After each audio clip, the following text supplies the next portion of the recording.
Carrer de la Pau, parterre, glorieta, semàfor de jutjats, frenada en sec i els dos a terra, somrius i et bese a la dreta. Bon dia a totes i a tots els que esteu veient-nos, els que esteu escoltant, i gràcies per sintonitzar, per seguir i per continuar veient el programa Veus a SICOM, un programa que fem des de Rusafa Ràdio, un programa audiovisual perquè és ràdio i és vídeo també.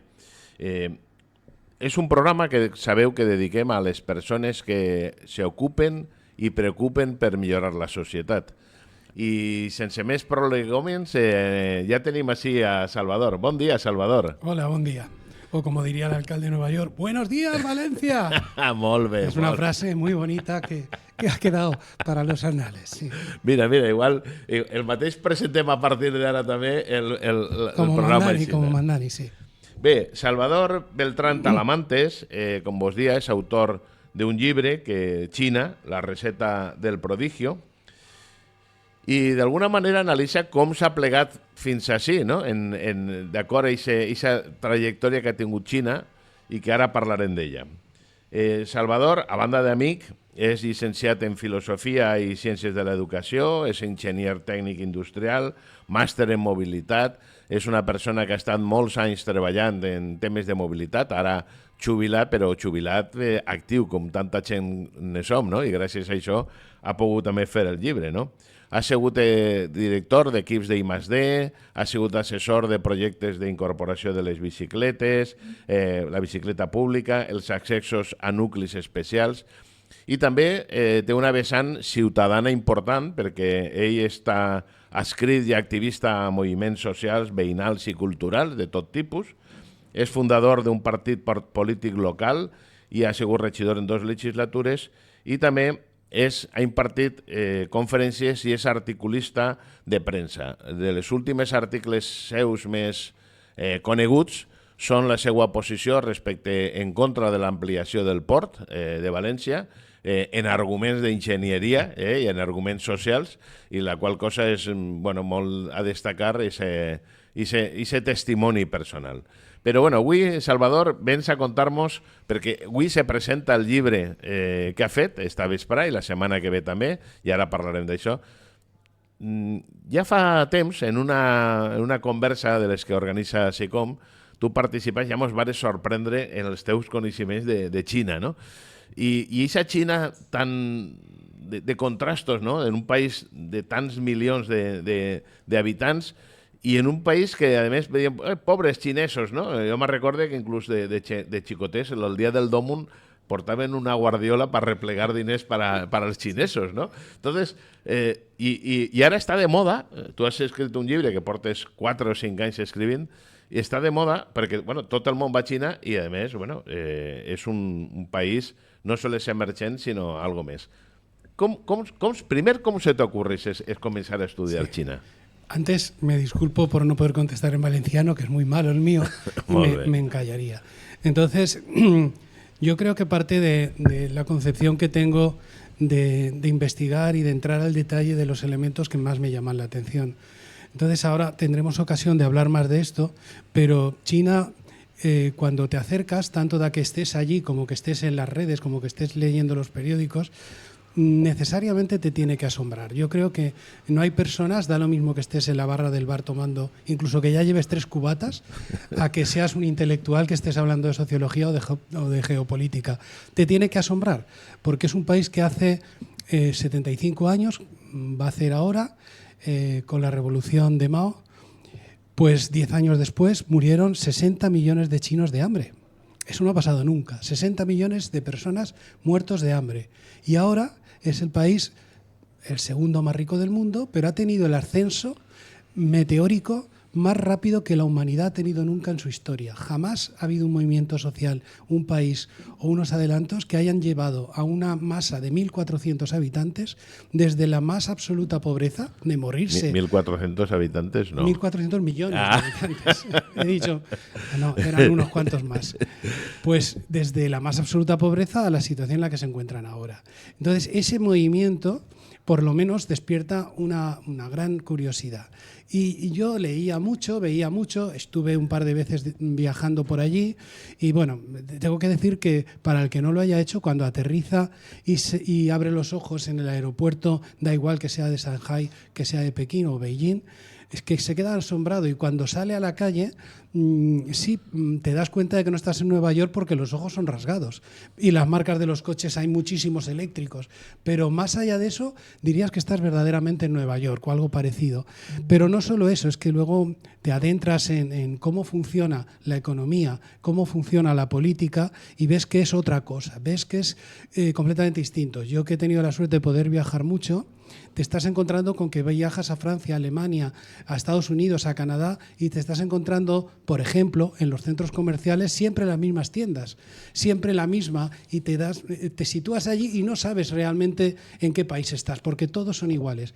En China te das cuenta que hay algo diferente y cuando lo estudias ves que hay algo diferente. Entonces, la curiosidad intelectual me hizo entrar en por qué y en cómo lo habían hecho. Pensemos, por el otro lado, que, por ejemplo, podía hablar de Vietnam, podía hablar de Camboya, de Laos, pero, por ejemplo, India, que pasa por ser una democracia, ya sé que todos le pondríamos muchos peros, pero pasa por ser la democracia más grande del mundo en población, hace 50 años era más rica que China. Y ahora todos la vemos, ¿no? Entonces, ¿qué han hecho? ¿Cómo han sido capaces de países que son prácticamente iguales en la misma zona, uno adelantado y otro no? Y ese es el núcleo gordiano. Y luego tengo que decir también, si prefieres me paro y me preguntas más. No, tú sigue y ahora te paramos, André, y ahora enseguida te frenamos. Tengo que decir también que, claro, ese milagro que yo digo, ese prodigio que yo creo que se da, se han hecho con unos condicionamientos muy, muy especiales. ¿Sabéis lo que es el final de la historia que Fukuyama decretó en los 80, que dice que ningún país puede obtener riqueza si no lo hace dentro de una democracia de libre mercado, o sea, capitalista?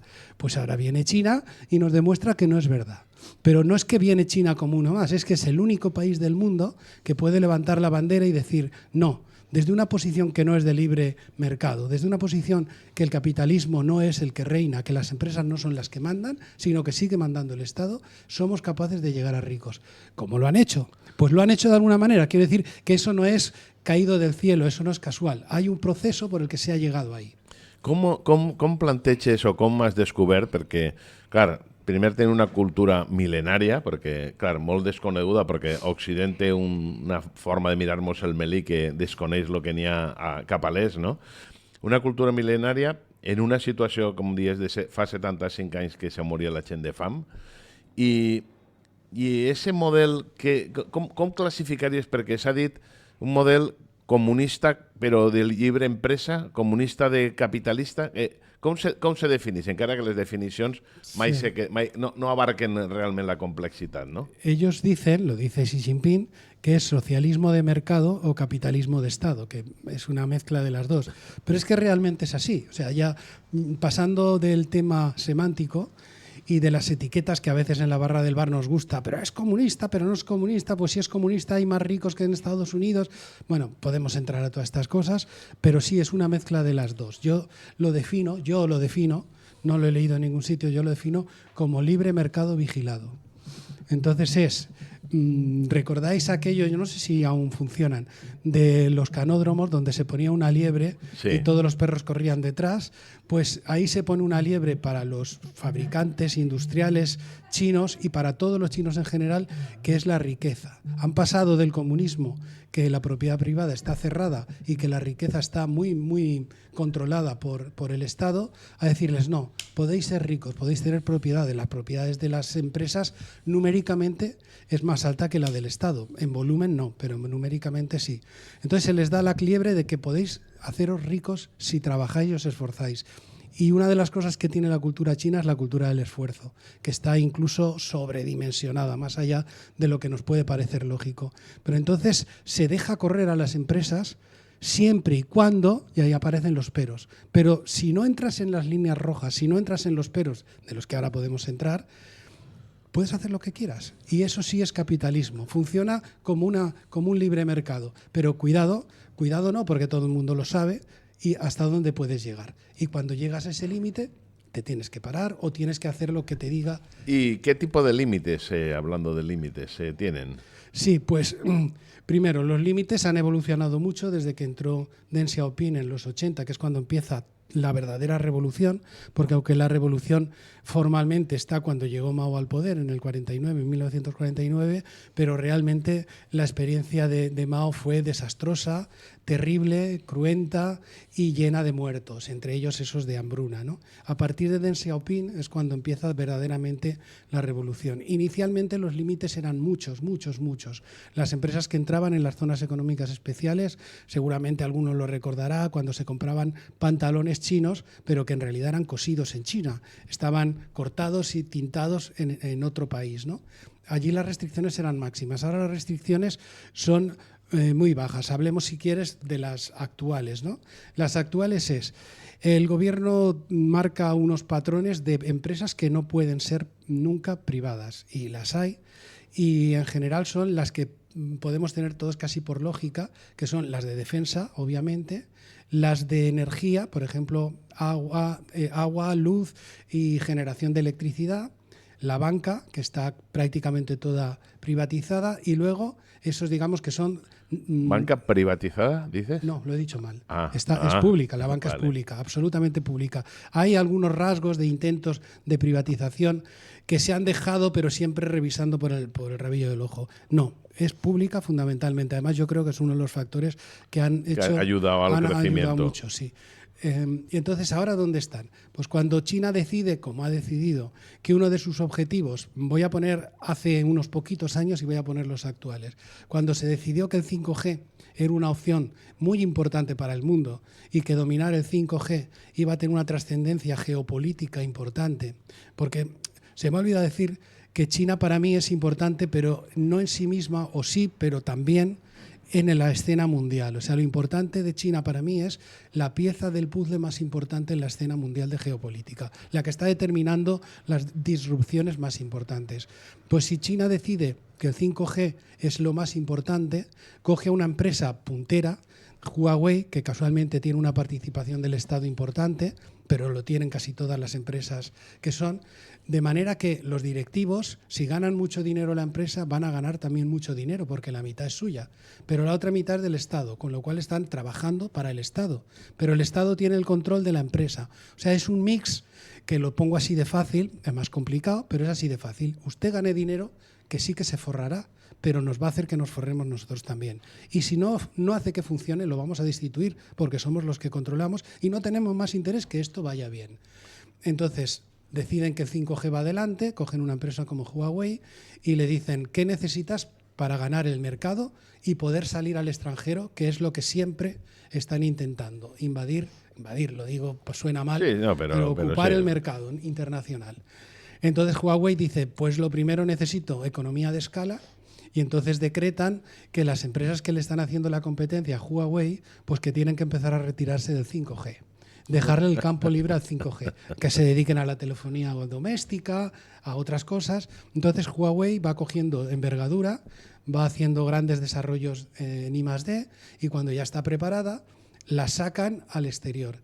Claro, si eres Huawei te viene muy bien, si eres una de las empresas pequeñas, pues te han fastidiado. Hay métodos de compensación y cosas así. Entonces Huawei, cuando sale... No, i m'imagino que Huawei haurà absorbit a moltes de les xicotetes sí, empreses. efectivament. Perquè, a més, tota la I+D, I+I que tenen els xinesos és molt potent. Entonces, molt potent, sí. I les xicotetes empreses que havien descobert o havien treballat, m'imagino que Huawei les ha agafat. Y claro, ¿qué pasa? Que cuando Huawei sale al mercado internacional ya no es una empresa. Huawei es China. Y esa es una de las grandes cosas que yo digo que hacen trampa, porque yo considero que hacen trampa. Ahora explicaré más que hacer trampa.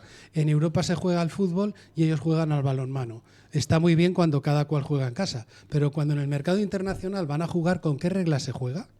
Pues el comercio internacional juega al fútbol y China juega a balonmano. Entonces, ¿quién tiene la culpa? Lo que tendría que hacerse es llegar a un acuerdo, a una formalización, pero eso es realmente muy difícil. Entonces, Huawei entra en el mercado internacional y arrasa, porque es una empresa mucho más potente que las del resto del mundo, aunque sean norteamericanas. Pero eso ahora lo han hecho igual con los coches. Con los coches nadie entendió cómo iba a poder Elon Musk poner una factoría en Shanghai de sus coches, porque nadie había conseguido hacer una factoría de ese calibre. Volkswagen tenía, pero eran siempre bajo el paraguas de la dominación del Estado. Era casi como era aquí SEAT respecto a Fiat, era capital español, pues ahí es capital chino. Pues lo consiguió, pero lo consiguió en base a que su know-how, bueno, en base a que habían unas cuotas de venta bajas en China y que casi todo era para exportar, pero el know-how, que es una de las cosas que yo determino que es de las más relevantes también para el milagro, que ha sido que las empresas que han ido a China no solamente han pagado un precio material en dinero por la unidad fabricada o por la hora, sino que han pagado sin darse cuenta o dándose, pero en un momento determinado lo consideraban irrelevante, el know-how, el conocimiento. China ha intentado cobrar esos dos precios y ha hecho que sus generaciones que estaban analfabetas, igual que se morían de hambre, no sabían ni escribir, y mira que el chino es complicado y además hay hasta 300 lenguas dentro del territorio, pues consiguieron hacer que el pueblo, que la gente, más que educación, se formara en aquellas disciplinas que eran relevantes para lo que se estaba desarrollando. Cuando se empezó, que se estaban cortando, no, se estaban simplemente ensamblando pantalones vaqueros, por poner un ejemplo, enseguida se le dijo, vale, pero los jefes de línea van a ser chinos. Y al año siguiente se les dijo, el jefe de planta va a ser chino. Y luego al otro se le dijo, y el de logística también. Y el que hace entradas y salidas de la frontera también. Y poco a poco se va subiendo el escalón y se les va diciendo a la vez a las escuelas de formación profesional que tienen un campo porque se están haciendo pantalones y hay que saber manejar las máquinas que hacen pantalones. Y hay que saber el siguiente escalón. Entonces se le dice por un lado a la empresa, tú me pagas, pero me empleas, y cada vez más cualificado, porque pensemos cómo se pueden tener ingenieros de ordenadores cuánticos. Pues para hacer un ingeniero de ordenador cuántico ni tú ni yo sabríamos. Necesitamos antes ser ingenieros de un nivel muy alto. Y para que tú y yo estemos formados como un ingeniero de nivel muy alto, hemos tenido la necesidad de unos profesores de un nivel un poco más bajo. Pero a nadie se le ocurriría poner en el Congo una fábrica de ordenadores cuánticos. No tendría posibilidades, ¿no? ¿Cómo lo han hecho? Absorbiendo el know-how de las empresas. A Elon Musk le dijeron sí, pero nos vas a permitir que un alto nivel, incluso del diseño, va a ser con personal nuestro o vigilando. Claro. Y a continuación han puesto la fábrica de BYD, no sé si sabéis quién es BYD, pero en este momento BYD es la que más coches del mundo fabrica, más que Tesla, y más coches eléctricos. Y con la tecnología derivada y con la tecnología retocada han aprendido. Con lo cual, la educación en China es más que una escuela, es un proceso muy largo de formación de las personas. ¿Cuáles son los límites? Pues cuando se dice que se está trabajando en paneles solares y que se tiene el 90 y tantos % de la producción de paneles solares es China, pero además no es que sea la producción, sino que entramos en otro tema que podemos hablar rato sobre la contaminación, que a todo el mundo une derechos humanos y contaminación con China. China es en este momento la mayor productora de energía verde del mundo, la mayor productora, pero doy dos datos. La energía eólica que se produce o que se está instalada es mayor que la suma del resto del mundo. El número de paneles solares y la energía solar que se produce en China es mayor que la suma de todo el mundo. El número de kilómetros de tren de alta velocidad para sustituir aviones y no contaminar el aire, el número de kilómetros es mayor que el de todo el mundo. España es la segunda. Pero la suma de España con el resto del mundo no llega a lo que tiene China. El número de vehículos eléctricos que hay en el mundo, China tiene las cuotas más altas de funcionamiento. Los vehículos de dos ruedas, las motos y los TikToks estos que... No es TikTok, el tuk-tuk este, sí. El tuk-tuk. Son todos eléctricos ya. En India siguen polucionando, allí no. Pero aún así, teniendo los récords que tiene de generación de energía verde, todavía le queda mucho camino por recorrer, que podemos entrar en ellos. Entonces, los límites son de áreas y también los límites son de beneficios. Y mirar, ahí, si queréis me paro, pero ahí en la parte esa es muy interesante porque en el mercado libre que estamos nosotros viviendo, disfrutando en Occidente, las empresas pueden hacerse tan ricas como quieran sin límites. Y en un declive claro de la competencia, que teóricamente es la mano invisible de de la economía, la que mueve todos los resortes económicos, que tiende a desaparecer, porque según los estudios económicos de las grandes actividades mundiales ya solo quedan como máximo 5 o 6 empresas que dominan el mercado completo, con lo cual está desapareciendo la competencia, y con ese número de empresas de competencia es muy fácil pactar precios y arreglar este tipo de cosas. Con una en caída libre la competencia y por lo tanto la aparición de oligopolios reales y que dominan tanto el mercado como a los propios poderes políticos, la posición de China es, como estamos dejando que la liebre corra y que los mastines corran y se hagan ricos detrás, la escala de la economía es tal que ni siquiera con impuestos podemos hacer que los ricos aporten más a la sociedad.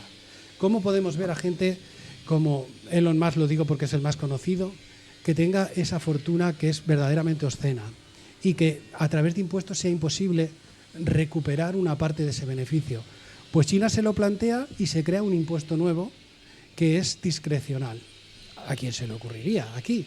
¿Dónde está la equidad o dónde está la justicia económica o la seguridad? Sí, las reglas del shock, ¿no? Pues aquí dicen, no, a ver, el señor que en este momento es el que domina el Amazon chino, que es el Alibaba, Jan Man se llama, le dicen, usted es inmensamente rico y no hay manera de ponerle impuestos y que le afecten. Pues mire, como la zona norte, y se inventan que se llama, ahora no lo recuerdo, es la distribución de la riqueza, que si decimos de ser todos ricos y como las zonas rurales andan muy retrasadas, y en concreto la zona de los uigures, que todo el mundo conoce por los problemas que ha habido de tensión, pues está muy retrasada, y es verdad, respecto a la parte este, que es la litoral, pues usted va a hacer una aportación para unos planes que tenemos hechos, que son, no me equivoco, 15.000 millones. Y el señor los paga y encima está contento. Sí, porque me dejan tranquilo. Sí, porque durante un tiempo se opuso, no en eso, pero ese mismo señor, por ejemplo, hablando de líneas rojas, se le ocurrió que quería entrar en un área que la tenían los bancos, que era los créditos, y dijo, bueno, yo empiezo por los microcréditos, lo hago en las empresas pequeñitas y tal. Y dijeron, no, eso lo controlamos nosotros. Dijo, bueno, yo voy a empezar con poquita cosa. Y empezó discreto, pero como todo el mundo se conoce, cogió y desapareció de la imagen pública durante 2 o 3 meses. Nadie sabía dónde estaba. Yo creo que algunos hasta lo recordaréis porque salía en prensa. Sí. Ha desaparecido ya. Sí. Y un día apareció. ¿Qué le ha pasado? Ah, no, nada, que estaba por ahí. Vale, a partir de ese momento desapareció el interés por hacer créditos de bajo coste. Puedo decir, por ejemplo, que Bueno, me voy a extender. Dime tú. No, jo volia fer-te 3 o 4 preguntes que no sé si m'ho va donar temps. Però una és, com ha afectat a nivell general el que és la invasió xina? Perquè aquí lo de ir a comprar al chino, lo de las tiendas de 20 de todo a 100, de todo a 100, això ha sigut un fenòmeno mundial, a banda de que la major part de cafeteries, així és al carrer, i moltes d'elles són propietat de xinos, no? Entonces, això és un contrast, clar, això ve a lo millor d'aquesta tendència de fa uns anys d'una pobrea, una immigració potent, però això haurà portat també, perquè a més, el que se comenta que hi ha sistemes de préstec intern diferent a l'habitual capitalista, etc. Això, si breument pots dir alguna cosa, porque sí. Eso se pregunta molta gent, ¿no? Sí, realmente es más apariencia que real. Cuando hablamos de 1.400 millones, el 1% es una barbaridad y el 0,5% es una barbaridad. Se supone que incluso en segunda generación los chinos que están en éxodo en el resto del mundo sumados son 60 millones, que son muy pocos para los 1.400. Claro. Y en España unos 200.000, es del país que más chinos tiene. Entonces son cifras realmente bajas. Y si miramos, la población es bastante discreta. Quiero decir que no son como los albaneses, que no quiero entrar en detalles, o como otros que generan algunos problemas, ¿no? Son bastante discretos. La inmigración en China es prácticamente cero, porque las dificultades para entrar son muy difíciles. Pero sí, ahora lo que dicen las estadísticas es que ha habido un giro importante, no sé si nosotros seremos capaces de notarlo porque no está tanto en la calle, y es que antes efectivamente venían por mejorar su nivel de vida, porque el nivel de vida estaba bajo, ahora tenderá a pararse. También tuvimos muchas niñas que venían en adopción desde China, que ya no se permite, pero durante la época del hijo único, que fue una de las meteduras de pata más graves que ha hecho el gobierno chino jamás, pues las niñas o se mataban o no se dejaban nacer o iban luego para poderlas enviar al resto de los países en adopción, y hay muchas mujeres, sobre todo chinas, que las vemos y son adoptadas. Efectivamente. Y ahora, en cambio, la inmigración china responde a otros criterios. Hay muchos chinos ricos en China que sienten los 15.000 millones de Yang Man, no con esa cuantía, porque era el hombre más rico de China. Claro, 15.000 son muchos, pero cuando hablas en fortunas que están alrededor de casi el medio billón de los 500.000, pues 15 no son realmente nada, ¿no? Entonces hay muchos de los 1.000 millonarios, 1.000 millones, 2.000 millones, 3.000 millones, que allí tienen la vida más difícil por los impuestos. Y entonces, manteniendo el negocio, prefieren venirse a disfrutar, a comprar patrimonio en inmuebles y a vivir en los países europeos, porque, claro, cuando eres rico se vive mejor aquí. Se vive mejor aquí, claro.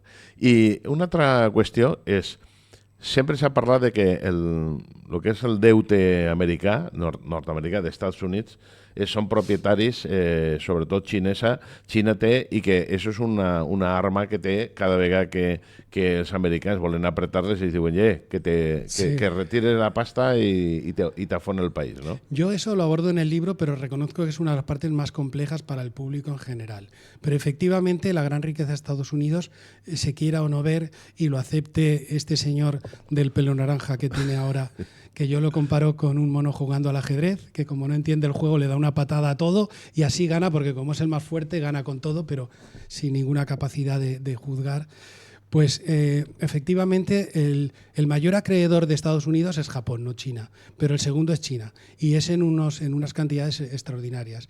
Eso digamos que se forjó en la conferencia se me ha olvidado, de Water, no me acuerdo ahora, pero hacia los 60, en la que se decidió que el dólar iba a ser la moneda de curso para las transacciones internacionales.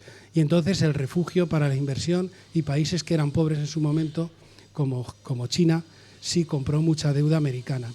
Eso ha hecho que la deuda americana, digamos que esté relativamente barata. Si hay demanda, pues se paga menos por ella, el Tesoro americano paga menos intereses.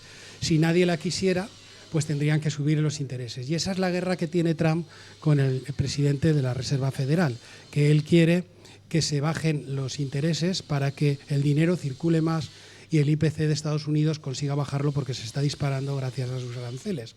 Entonces, China y sobre todo ahora Japón, con la nueva presidenta de Japón, que parece que, aunque sea de la línea ideológica de Trump, es muy nacionalista, están amenazando con vender la deuda. Lo que pasa es que es un arma de doble filo. Si tú tienes mucho dinero americano, mucho, y lo pones a la venta, hundes a Estados Unidos, lo hundes, porque eso hace que la deuda, que está pagando del orden de 1 billón al año de intereses, solo de intereses, pues a lo mejor se duplica, porque nadie la quiere, porque sale a la venta, nadie la quiere y tiene que subir el precio que paga el Tesoro, la Reserva Federal, por él.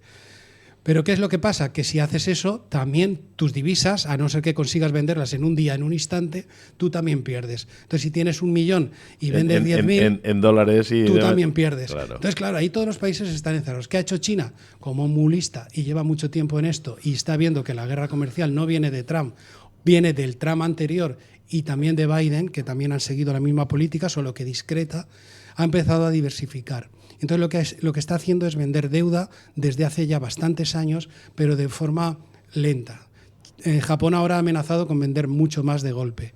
Y claro, eso hace temblar a todos, porque si Estados Unidos se queda con esa deuda, claro, pues es un verdadero crack. O sea, los analistas económicos están diciendo que eso será difícil que pase porque los intereses de los otros países también estan en liza, però que si no se genera un crack. Se mos queden moltíssimes preguntes, però se mos acaba el temps. No sé si, Andrea, tu vols fer alguna pregunta? Jo, un poquet per tancar, volia preguntar-te què t'agradaria que les persones que llegiren el teu llibre recordaren o sobre què reflexionaren. Sí, y yo lo primero que les pediría es que tengan la mente abierta. Entro con una frase al principio del libro que me parece de Groucho Marx, aunque en realidad es de Miguel Gila, que sí, que es muy simpática. A ver si la encuentro. Sí, que la tengo aquí subrayada. I mentre busques, se mos han quedat preguntes com a nivell geopolític, vull dir, com Xina està comprant o ha entrat, ha irrompit en Àsia, en Àfrica, en Sud-amèrica, com està adquirint un poquet totes les matèries primes, vull dir, és realment impressionant la quantitat de coses que en aquest sentit Xina està a nivell geopolític pues, forçant molt la màquina, no? O sigui, perquè clar, té una capacitat increïble, però té sistemes de producció molt diferents per lo que dius, no? O sigui, a mi me contaven fa anys, anaven a Etiòpia, però no sols anaven a ajudar, sinó que construïen i se portaven a la gent per construir i tot, no? O sea, efectivamente. La frase que decía, por volver a lo de antes, sí. Perdona, Acóstate al micro, acóstate al micro. Sí, para aligerar el discurso vamos a prescindir de los argumentos y a pasar directamente a las conclusiones. Yo eso es lo que creo que hace la gente cuando habla de China.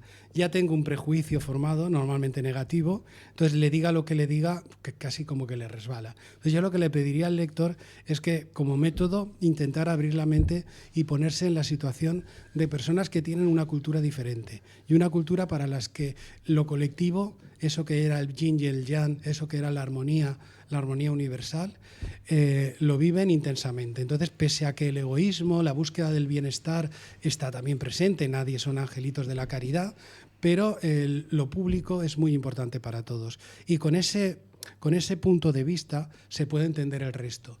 Yo lo que creo que es más disruptivo es, para mí, y lo ha sido, por la pregunta que tú me hacías, estoy, iba a decir harto, pero no es harto, he oído cientos de veces, seguro que José Ignacio también, cómo nos dicen que la economía libre de mercado está conduciéndonos a una aberración porque las grandes empresas están acabando con la empresa pequeña y están siendo más poderosas que los gobiernos y que los estados. Cuando la Ford se cabrea, dice que se va y la Generalitat, pues perdonad, pero se acojona y lo que haga falta, pero tú te quedas. O cuando Elon Musk le dice a Lula que cuidadín con quitarme X de tu sitio porque te las vas a ver conmigo y ponen en jaque al poder político.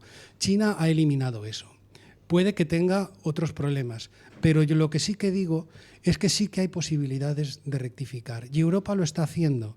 Y Europa no mantiene una equidistancia porque todavía, pese a que el aliado superior, que era Estados Unidos, la está tratando como si fuera la última de la fila, pero lo que sí que es verdad que Europa toma una posición ética intermedia. China, respecto a China y respecto al mercado libre. Está diciéndole a Google, le acaban de poner una multa de medio millón, sí, eran 500 millones, le acaban de poner una multa esta mañana de 500 millones un juez de no sé qué provincia española por abuso de poder.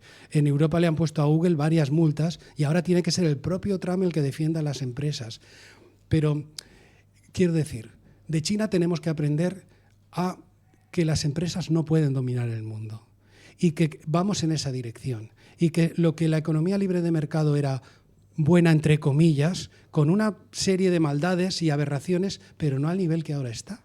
Y el nivel que ahora está es que van a acabar dominando, los algoritmos de Elon Musk van a dominar hasta la opinión pública. Eso China no lo permite. Por ejemplo, en las redes sociales en China no existen las americanas, existe solo la propia. Europa tiene que hacer un camino propio, Europa tiene que hacer un mix. Y Europa tiene que mirar mucho a China en eso, en cómo hacer para que el libre mercado no acabe comiéndose a todo el mercado. Y perdona, lo que me estabas diciendo igual ya no da tiempo. No, no hemos donat temps. Sí que volia llegir, perquè tenim... Perdona, me queda un momentín, a Vale, ver si puedo. venga, va. Un ejemplo sobre lo que tú me estás diciendo. Llega una empresa americana a África y dice que quiere extraer los minerales de coltán de no sé qué sitio. Hace un estudio económico y dice, jo, aquí la mina, no tengo ingenieros, no tengo personal, tengo que traerlo todo. Pero una vez que lo extraiga, a ver, la maquinaria, tampoco tengo maquinaria, la tengo que importar. Pero luego no tengo carreteras para salir. Luego necesito un puerto para poderlo embarcar. Y necesito comunicaciones para...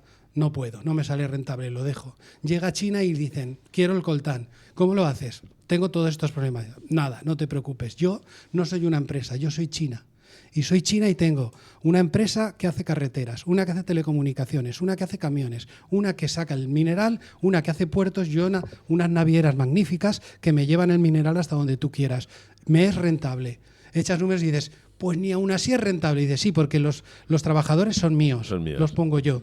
Y encima... Me quedo el país. Me quedo el país si no me pagas, porque buenos no es que sean almas caritativas, encima me quedo el país. Pero es que además tiene una cosa que han sabido hacer muy bien. En general, no siempre, la ayuda norteamericana y europea y canadiense ha venido en forma de dinero que se le da al gobierno para que haga no sé qué cosas.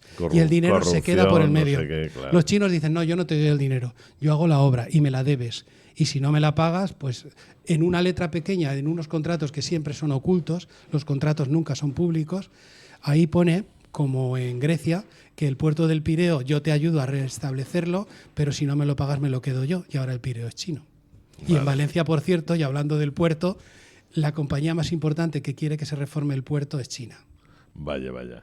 Mira, sí que volíem llegir, i per acabar, tres persones, espectadores, que han dit coses interessants. Carlos de Valencia diu, un capitalismo controlado, qué buena definición. Roberto de Valencia, interesante entrevista, felicitaciones, muy claro. Y Ricardo, también de Valencia, dice, qué genio los chinos, qué genios. Además, desparramaron gente de su país por todo el mundo. Bueno, pues, Soles, moltíssimes gràcies. Recorda la presentació del llibre, que tenim una presentació esta vesprà y una altra la semana que ve. Esta tarde es a las 7 de la tarde en la librería que es la editorial, Tirant lo Blanc, que está en Artes Gráficas, al lado de Blasco Ibáñez. Y luego la semana que viene, exactamente una semana después, pero es en vez de a las 7, es a las 6 de la tarde, en el Museo de Bellas Artes de Valencia, también llamado San Pío V. Allí el espacio es más bonito, tengo proyección también audiovisual. Estáis todos invitados. Pues moltíssimes gràcies perquè ha sigut molt instructiu. Una cosa puedo decir, ¿dónde se puede adquirir el libro? Porque seguro que hay millones de persones intentando comprarlo. El llibre crec que anem a posar en com trobar-lo, perquè Tirant lo Blanc té també... Cualquiera que entre en Tirant, ponga mi nombre o el nombre del título ya le sale. I a més, si ho compreu en Tirant, és un poc més barat. Tenen un xicotet descompte. Bé, doncs moltes gràcies, perquè a més, suposa que el llibre, com fa Tirant, també quan el compres el tens en paper i el tens també en format digital, ¿no? Más barato en formato digital, y cuando lo compras en papel lo puedes leer también en la nube. Molt bé. Bueno, pues moltíssimes gràcies. Hem de pressa un montó. Fregante l'esquena.